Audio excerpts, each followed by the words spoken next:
Y ya está con nosotros el notario 112, José Higinio Núñez y Bandera. Bienvenido, querido José Higinio. Gracias por estar aquí otra vez en Enlace 50. Gracias a ti, Concha, por la invitación. Siempre me da mucho gusto saludarte a ti y a tu gentil auditorio. Oye, José Higinio, pues otra vez es el mes del testamento y aunque parezca mentira, cada año tenemos que volver a hablar de esto por la importancia que significa, ¿no? Tengo varias preguntas, pero pues, ¿por qué no empezamos con la obvia, ¿no? ¿Por qué es importante tener un testamento y más en un programa de personas de 60, 70, 80, 90, que es este? Claro que sí. Aclarando que el testamento es importante tenerlo no solo para las personas de buena edad como la nuestra, Ajá. sino también de los que son un poco más jóvenes y ahorita explicaré por qué.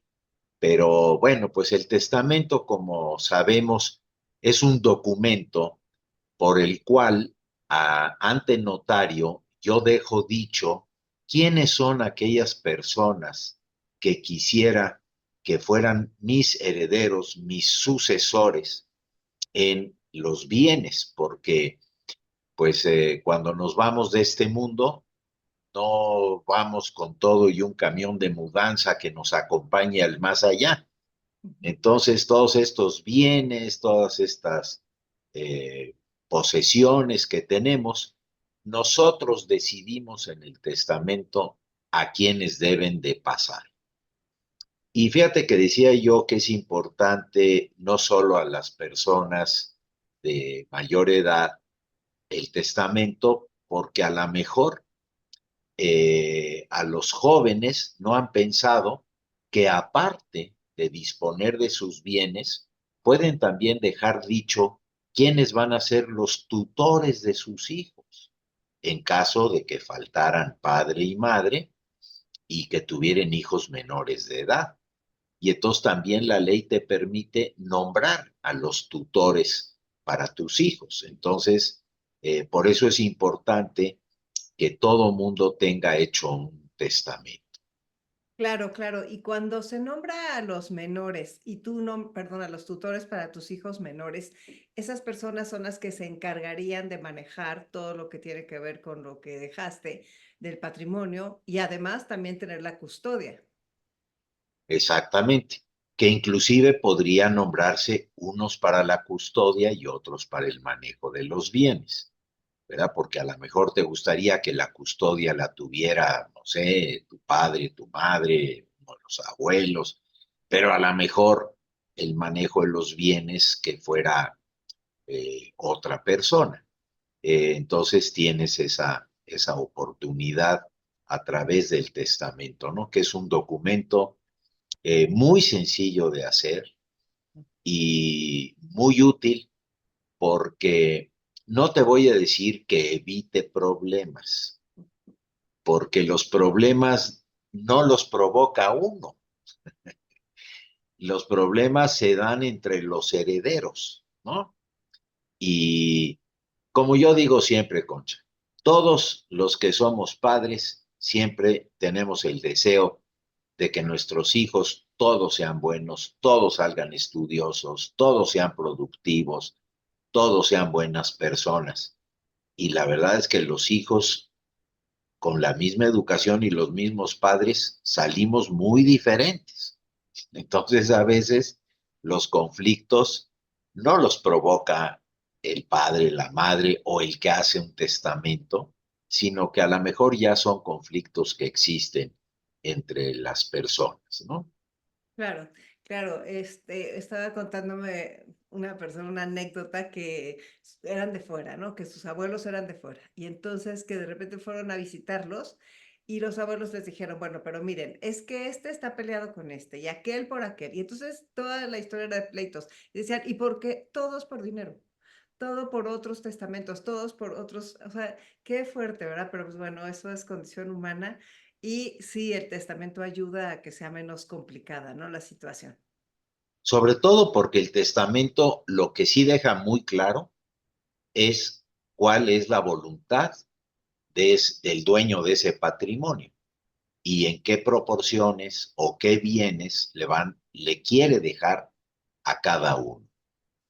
Otra cosa es que los vamos a recibir, los herederos, sintamos que por qué me tocó tan poquito, si yo era el más generoso con mis papás, si yo lo merezco más que mis hermanos, etcétera, ¿no? Entonces eso ya es la interpretación de si estoy conforme con lo que se me da o no.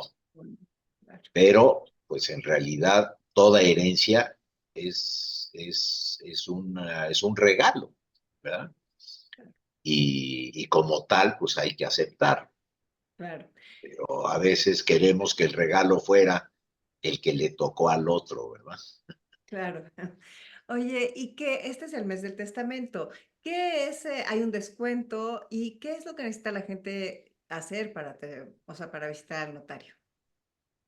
Miren, en la Ciudad de México, durante el mes de septiembre, mes del testamento, el costo es de 3,700 pesos, que ya incluye los honorarios, los gastos notariales, el IVA, el aviso al archivo en notarías, en fin, la asesoría, todo lo que conforma el testamento.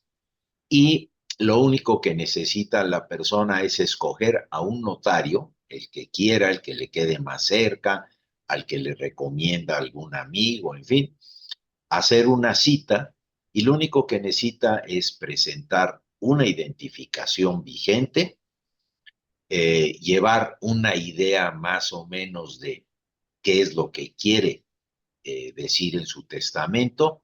A veces es importante, aunque no es indispensable, pero es importante para una mejor asesoría, que te presenten o que nos presenten a los notarios acta de nacimiento y acta de matrimonio, nada más para tener una mayor información. Fíjate que el acta de matrimonio es porque es muy frecuente que las personas eh, no recuerden el régimen en el que se casaron y esto implica que aunque el inmueble o un inmueble pueda estar a nombre de la esposa, también el esposo tenga participación en ese inmueble por el hecho de la sociedad conyugal, lo que se conoce como bienes mancomunados. Y entonces, si ese es el caso y la esposa tiene a su nombre el inmueble, deben de hacer el testamento el marido y la mujer, porque cada quien estará disponiendo de la participación que le corresponde en el inmueble. ¿Y si estás divorciado? Si estás divorciado, eso ya se tuvo que haber resuelto en el divorcio. Ok. Y entonces ya lo que se repartieron los cónyuges, pues ya es de cada quien, ¿no? Vamos Sí, al mismo ejemplo, había un inmueble y estaban casados en sociedad conyugal, se divorcian, tienen dos posibilidades de repartirse ese bien, o quedar como copropietarios, en cuyo caso seguirán siendo dueños mitad y mitad, cosa que no es muy frecuente ni recomendable, o ese inmueble se quedó en manos de alguno de los cónyuges porque al otro se le compensó con dinero, otra propiedad, el automóvil, porque ahora ya hay automóviles que cuestan lo mismo que un departamento qué o bárbaro. más, Es ¿verdad? impresionante. Es impresionante. Bueno, y también me gustaría que le dijeras a las personas cuántos testamentos puedes hacer en tu vida y cuál es el que vale. El que vale es el último, ¿verdad? Por eso se llama la última voluntad, que no va en el sentido de qué es lo último que hagas en tu vida, no, sino es el último que elaboraste. Y ese va eliminando cualquier testamento anterior.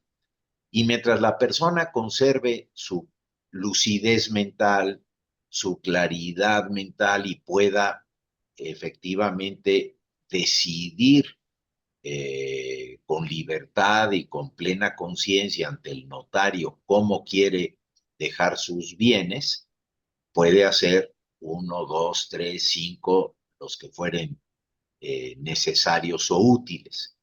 ¿Por qué se haría más de un testamento? Porque pues las circunstancias en la vida cambian, Concha, ¿no? Y pues a lo mejor resulta que ya enviudé y entonces había yo dispuesto algo respecto de mi mujer, que si ya murió, pues ahora tengo que pensar en otras personas, o los hijos, que pues si uno se fue a vivir fuera y el otro permanece aquí y uno tiene pues ciertas características o tengo un hijo con una discapacidad, en fin, los testamentos se van, no, diría yo, renovando o adecuando a las circunstancias eh, que la persona va viendo y va comprendiendo que es necesario modificar para efecto de, de tener una buena disposición testamentaria. Te voy a dar un ejemplo. Si tenemos hijos pequeños, pues estamos pensando siempre, por ejemplo, en una albacea, ahorita explicamos qué es el albacea, que a lo mejor es un hermano mío, mi cuñado, etcétera. Pero cuando ya estamos haciendo el testamento y nuestros hijos son todos mayores de edad, yo tengo 90, mis hijos 70, pues a lo mejor ya no necesito nombrar un extraño, sino alguno de ellos que funja como albacea, ¿no? Entonces, o que yo había pensado en un albacea y ese ya se me murió, entonces habrá que sustituirlo. Entonces, los testamentos hay que revisarlos cada de cuando en cuando, ¿no? Sí, sí, claro, ¿Sabes para dónde poder. se revisaron muchos testamentos en la pandemia? ¿Ah, sí? Pues sí, en Por todos primer los. lugar porque pues, la gente estábamos todos asustados, las personas estábamos en esta cosa que nunca habíamos vivido y teníamos tiempo de sobra. Claro, claro, Entonces, era el momento de reflexionar sobre estos temas, ¿no? claro, que siempre debemos de estar reflexionando. Y luego, por ejemplo, en estas épocas a lo mejor te hablaban por teléfono y te decían las cosas y luego ya nada más llegaban a firmar con el cubrebocas, ¿no? Como puede ser el caso de que una persona que a lo mejor ya no puede salir de su casa, ¿qué sucede? Sí, bueno, durante la pandemia hubo cosas muy novedosas e inusuales, ¿verdad? Por lógica. Y pues a mí me tocó asistir a hacer testamentos en estos trajes eh, Sí, casi de astronautas, ¿no? de astronautas, etcétera, no solo para protección mía, sino para protección del enfermo, Claro, porque pues tenías que llegar a verlo y tú venías de la calle y él estaba pues en su entorno, en su casa, en fin, ¿no? Pero esa es otra cuestión importante. Fíjate que el testamento o los testamentos, ¿verdad? Están pensados para que los pueda hacer mientras haya la lucidez mental y la libertad de tomar decisiones y de poner tu voluntad ante el notario, no importa si ya no oyes, si no ves, si tienes alguna dificultad para hablar, si no puedes firmar, porque para todo la ley te da el remedio de qué medidas hay que tomar, uno, para que haya esa comunicación entre el notario y el testador y se entiendan y pueda comprenderse cuál es la voluntad. Y segundo, pues para dar la seguridad de que lo que se está expresando es auténticamente el deseo del testador, ¿no? Pero la ley da oportunidad para que puedas poner tu huella si no puedes firmar, que haya asistencia de testigos, en fin. Aquí lo que se necesita es claridad mental. Eso es el punto número uno. claro. Y a ver, estabas diciendo la albacea y también quería preguntarte si se tiene que votar, o sea, se designa un albacea y las personas pueden que no les guste y pueden decir que no, o sí. O sea, tiene que aceptar la voluntad de quien se puso de albacea.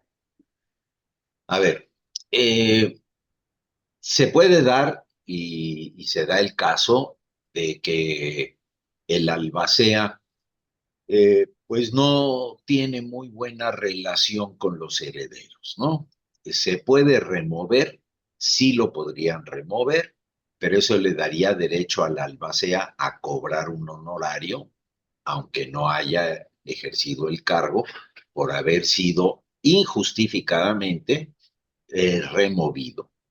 También se puede remover por incumplimiento de su cargo o porque pues, hizo malos manejos, etcétera, ¿no? Y el, cuando no haya albacea, porque murió, porque no aceptó el cargo, porque la razón que sea, los propios herederos, por mayoría, designan quién será el albacea, que puede ser uno de los propios herederos o un extraño. Ok, entonces sí, como que todo se puede complicar, ¿no? Hay que estar como muy bien asesorados. ¿Y qué pasa ahora con esto de tanta gente que dice, pues voy a donar, ¿a poco con el terror este de que a lo mejor se ponga el impuesto a las herencias? ¿Qué es lo que conviene en esta etapa, en esta época? A ver, vamos a distinguir primero la donación de la herencia. Sí. En ambos casos es una propiedad que me pertenece, que yo estoy pasando a la propiedad de mis hijos, por ejemplo, ¿verdad? O de un hijo. La diferencia es que la donación es presente, es en este momento. Yo hoy dejo de ser dueño para que sea dueño mi hijo. Y entonces yo podré reservarme el usufructo, pero ya no soy dueño, ya hay otro dueño, ya no puedo hacer cambios, ya me deshice de esa propiedad.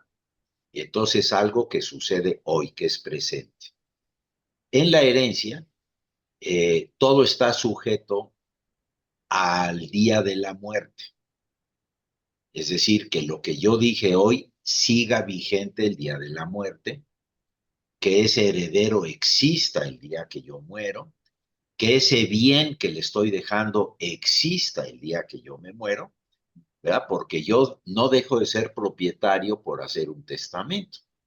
Entonces, la ventaja del testamento es eso, es el día que yo falte es cuando se va a ejecutar y van a pasar estos bienes a mis herederos, a mis beneficiarios.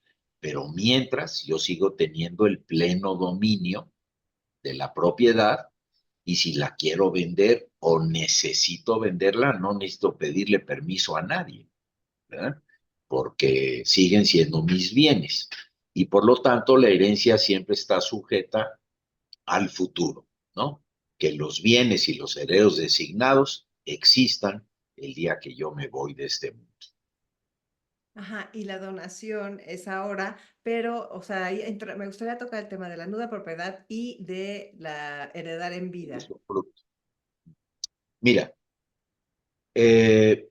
primero, el, cuando se dice hay mejor que donar que heredar o qué es mejor, si viene un impuesto sobre herencias, siempre son sobre herencias y donaciones.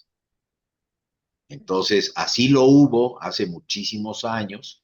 Terminó ese impuesto en el año 62, si no me falla la memoria, donde había un impuesto a legados, herencias y donaciones, ¿verdad? Porque lo que se está agravando es el, el incremento del patrimonio del que lo recibe, ¿no?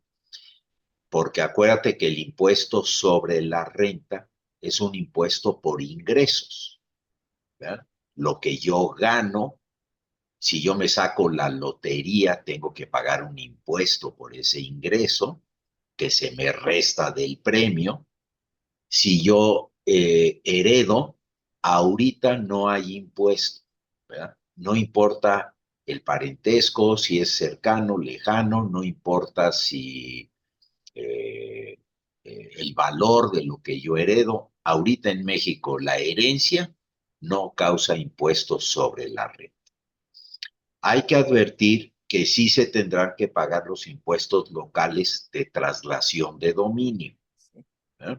Que el famoso traslado de dominio que se llama ahora impuesto de adquisición de inmuebles, en tratándose de inmuebles, ese sí se tiene que pagar al hacerse una escritura de cambio de propietario, sí se genera ese impuesto, que es un impuesto local.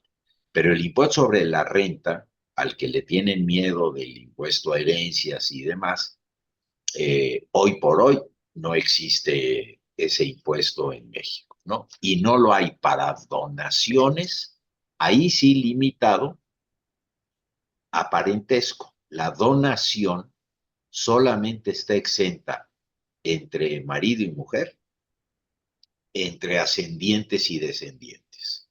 Es decir, si lo que dona, si el padre dona al hijo o el abuelo dona al nieto o viceversa, un hijo le dona a su padre o a su madre o al abuelo o a la abuela, están exentos. No así si yo se lo dono a un extraño o a un hermano o a un sobrino. ¿Ya? Ya. Es decir, solo está exento entre cónyuges y ascendientes y descendientes en la donación. En la herencia están exentos todos los herederos. Ok, y entonces tu opinión sobre heredar en vida. Mira, eh, es un tema de traje a la medida, ¿no? Esto se puede aconsejar mejor conociendo la situación de la familia o de la persona, su patrimonio, etcétera, ¿no? Porque, como decía yo, es algo que se ejecuta de inmediato. Yo dejo de ser dueño de ese dinero que regalo o de esa casa que transmito, ¿verdad? O de esos bienes que ya dejan de ser míos.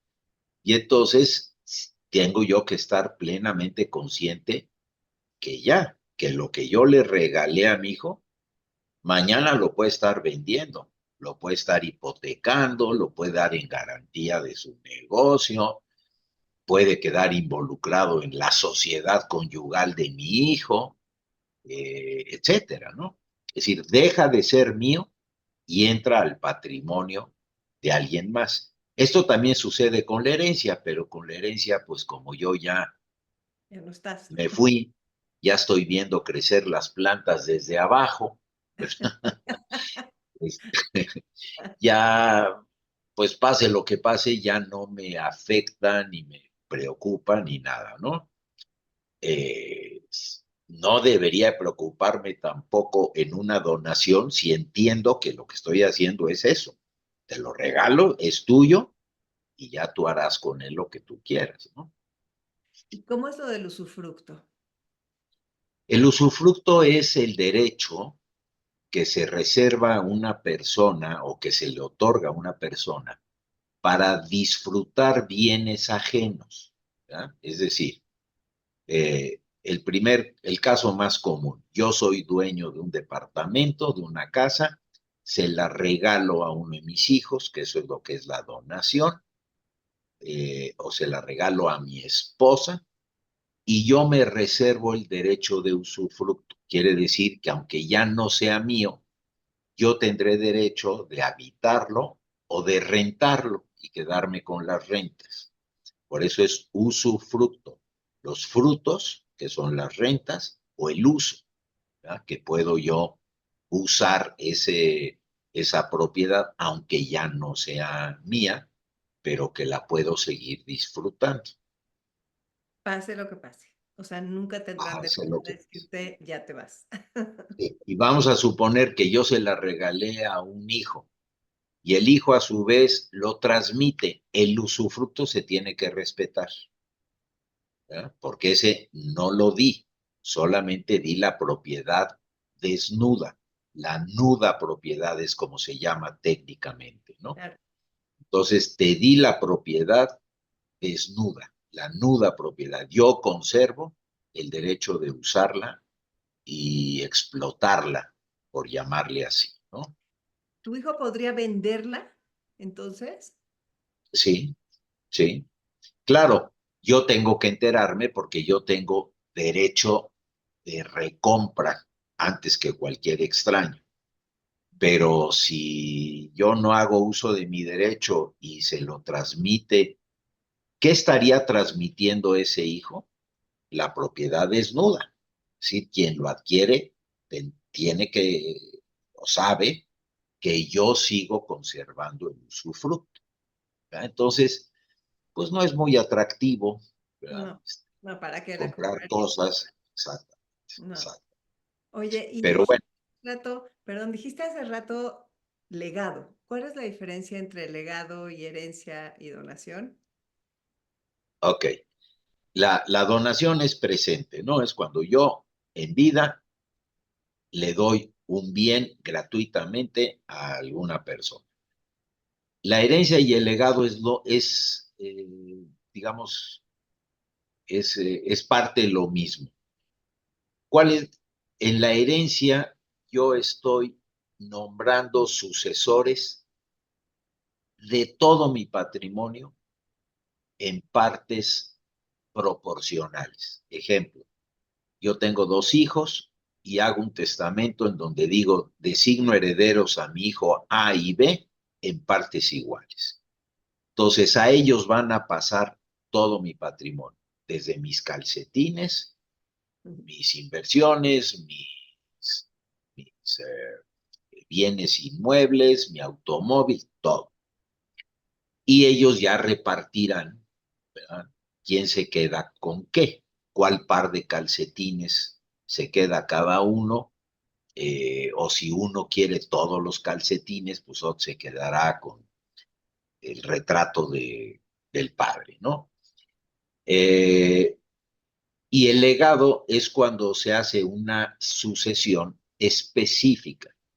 Un ejemplo muy claro. La señora que hace un testamento y dice, dejo herederos a mis hijos A y B en partes iguales, pero hago un legado de mis alhajas, que esas quiero que vayan a mi hija fulanita o a mis nietas tales y tales, en donde van a ser sucesoras de esas alhajas, pero solo específicamente de lo que se les señala, ¿no? Entonces, el legado es una herencia, pero me voy a permitir hacer esta expresión que no es técnica jurídica, pero que es entendible, es una herencia de un bien en particular que quiero que vaya en forma singular a uno de mis beneficiarios, a uno de mis herederos, ¿no? Por ejemplo, fíjate que hay casos en los cuales eh, dejo a mis hijos, pero quiero hacer un legado a un empleado que ha sido una gente muy fiel, al que quiero que se le compense con alguna cantidad el día que yo fallezco, ¿verdad? O a un ahijado, ¿verdad? Al que quiero dejarle pues un reloj, unas mancuernas, mi automóvil, un dinero, en fin, ¿no? Y los legados también pueden ser a favor de los propios herederos, como el ejemplo que ponía. Claro, Tienes dos hijos que van a recibir todo en partes iguales, pero uno de ellos va a recibir, o ella va a recibir las alhajas de la mamá porque así lo dispuso la mamá. claro. Ok, ¿cuál es el peligro de morir intestado? A ver, yo no lo llamaría peligro porque la ley sí prevé que cuando una persona no hace testamento, ¿quiénes son los llamados a heredar? Y el llamamiento de la ley es un llamamiento lógico. Bueno, lógico hasta la estructura actual familiar, ¿no? Porque ya la sociedad empieza a complicarse un poco más, porque la ley dice, los llamados a heredar a falta de un testamento son los parientes más próximos, los más cercanos por parentesco consanguíneo, empezando por la línea descendente, ¿no? Entonces, los primeros llamados son los hijos. Si algún hijo falleció, pero hay nietos, esos nietos, y así se va hacia abajo. Si no hay descendientes, los ascendientes, padre, madre, abuelos. Si no los hay, hermanos, sobrinos. Si no los hay, tíos, y llega hasta el llamamiento de los primos hermanos. Entonces, realmente un intestado encuentra siempre al pariente más cercano, que es al que le va, los que van a ser llamados a esa herencia. Si no hay nada de esto, entonces los códigos civiles van variando. En la Ciudad de México, el beneficiario de una herencia en la cual no hay ningún pariente es el DIF, ¿no? El organismo este de la infancia, ¿no? Antes era la beneficencia pública, dicho así en general, ahora ya se concretó en la Ciudad de México al DIF, para la infancia. Y en los estados, en algunos casos son la universidad estatal, en otros casos la beneficencia pública, o sea, organismos de beneficencia pública, etc. Eh, por lo tanto, peligro de que no haya un heredero, no. Lo que sí es que te dificulta mucho más el pedir esta herencia, eh, porque pues al no haber una definición del testador, pues entonces tienes que probar que yo soy ese pariente, que soy el más cercano, que no hay otro más cercano que yo. Entonces tienes que demostrar cuántos hijos hubieron, si todos viven, si no viven, Sí. presentar actas del registro civil, testigos, en fin, es un poco más complejo, más encarece mucho. Fíjate, hablando del costo que decíamos que este mes son estos 3,700. Pudiera parecer una cantidad alta, sí, hoy, 3,700. Pero un intestado te puede costar para definir simplemente a los herederos 30,000, 40,000, 50,000 pesos. Fíjate. Entre Ah, gastos de abogados o notarios, búsqueda de actas, labor de publicaciones, etcétera, ¿no? Entonces, realmente, vale la pena. además, teniendo un testamento, pues que ya hablaremos de eso, lo fácil que es de acudir ante un notario o ante un juez, exhibir el testamento y darle inicio a la sucesión. Claro, por supuesto, por supuesto. Entonces sí, que nadie piense que no vale la pena. ¿Podemos heredar deudas? Sí, claro. A ver, te lo voy a explicar al revés. No puedo yo dejar solo beneficios a mis herederos y olvidarme de mis acreedores, ¿verdad? Porque igual que en vida, ¿no? Yo primero tengo que cumplir con mis obligaciones y luego me pongo a regalar mis bienes, pero no puedo regalar mis bienes para evitar el pago de mis deudas. Lo mismo sucede en la herencia. Entonces, si yo tengo un departamento y no he pagado el impuesto predial durante un año y lo vas a heredar tú, te voy a poner de heredera Concha, pues ese impuesto no tiene por qué perderlo el gobierno. El gobierno va a decir, oye, aquí hay una tenencia, un impuesto predial que no se ha pagado. ¿Y quién lo va a pagar? Lo va a pagar el heredero. Aquí lo que hay que entender es que en realidad no lo estoy pagando con recursos propios, sino, digamos, se está restando a la herencia, ¿no? Te pongo el ejemplo. El departamento vale 1 millón de pesos y se deben 100,000 de predial. ¿Cuánto heredaste? 900,000, porque Pues sí, lo demás lo tuviste que restar de la herencia, ¿no? sí, Claro, si fuera dinero, es más fácil explicarlo, ¿no? claro. Yo iba a recoger 1 millón, pero pues había una deuda, pagué la deuda y me quedé con 900. En el departamento, claro, si yo quiero el departamento completo, pues voy a tener que poner de mi bolsa 100,000 pesos y por lo tanto nada más heredé 900. Claro.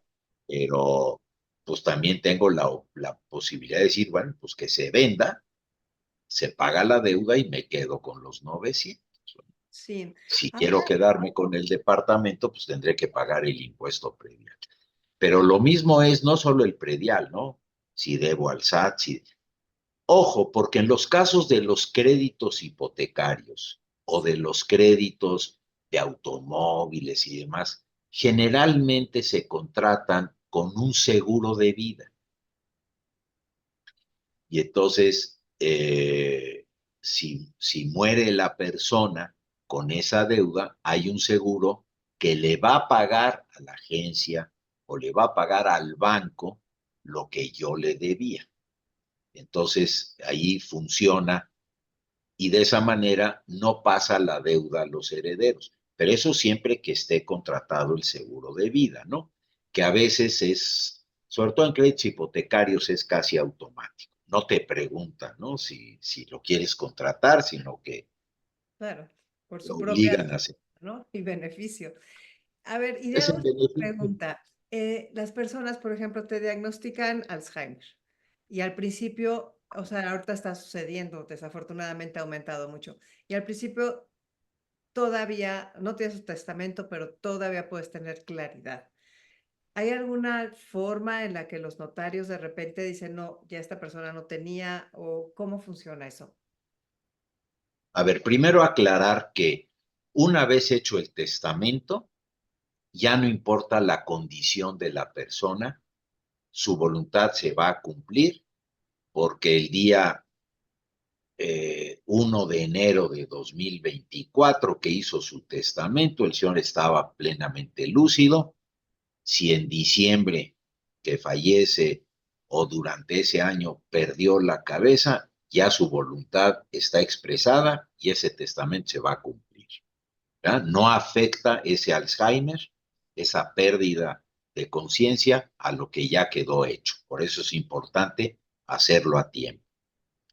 Y como decíamos desde un principio, cuando una persona está ya con problemas de cabeza, que no solo es el Alzheimer, sino todas estas de la cuestión senil, que no me acuerdo cómo se llama, que Ujú. vas perdiendo un poco la memoria, etcétera, es de analizarlo caso por caso. ¿Sí? Los notarios tenemos que ver y cerciorarnos que la persona está consciente de lo que dice y de lo que quiere y de que está haciendo un testamento y de la importancia del testamento y que tiene presentes pues quiénes son sus beneficiarios y tal, ¿no?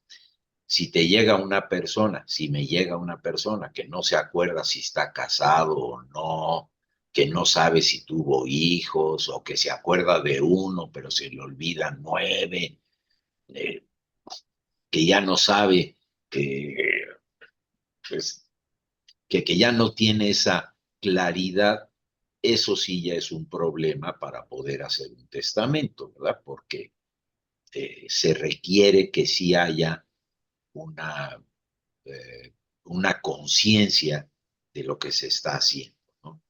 Y por lo tanto, pues sí, no es una cuestión de edad, fíjate, el hacer el testamento. Puede venir una persona de 90 años Claro. con toda la lucidez y hacer sus disposiciones testamentarias sin ningún problema. Y te puede llegar alguien de 50 y tantos con un problema ya de memoria o de raciocinio que a lo mejor ya no le permitiría hacer un testamento, ¿no? Claro. Y también, ¿qué pasa cuando siente un notario que llega alguien obligado o presionado? Se niega, se tienes que negar.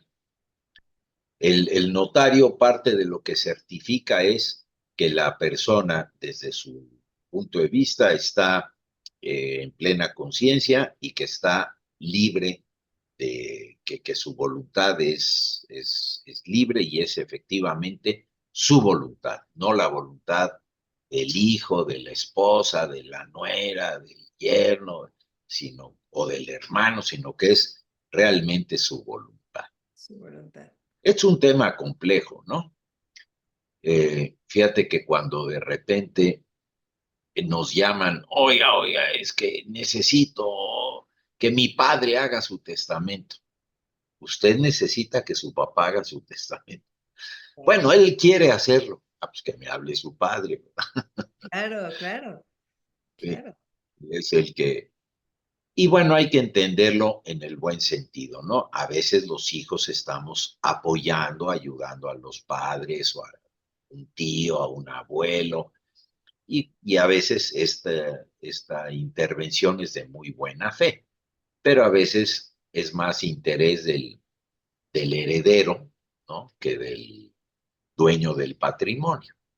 Claro. Entonces, pues Entonces, sí. sí, no creas, esa es la parte de la chamba en donde tenemos que ser muy cuidadosos para ver.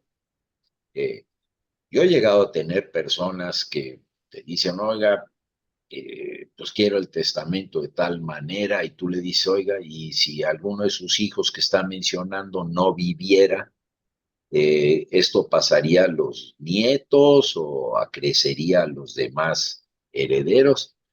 Ay, pues no sé, tendría yo que preguntarle a mi esposa, que no, no, oiga, si esta es decisión de usted, ¿no? No, no, no, no, es que esto tengo yo que consultarlo, ¿no?